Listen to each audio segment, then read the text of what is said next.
The best management for symptoms is really find out why they're being caused. But we often find that people come to clinic months later and they do have vestibular problems. They do have oculomotor problems, or they have a neck whiplash. They were in a car accident.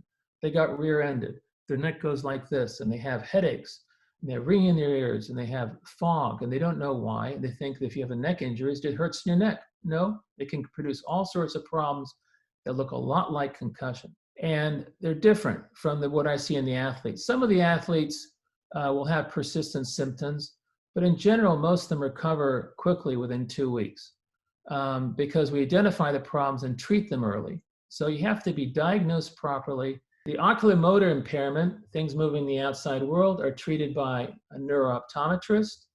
The vestibular ocular one, where you're moving like this, is treated by a vestibular therapist.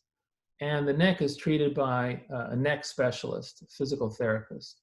So it's very important to pick those out and then treat them. And then you have to have people have early cardio exercise. The best cardio I like is a stationary bike because your head doesn't move and you can finish the cardio without getting headaches and feeling nauseous.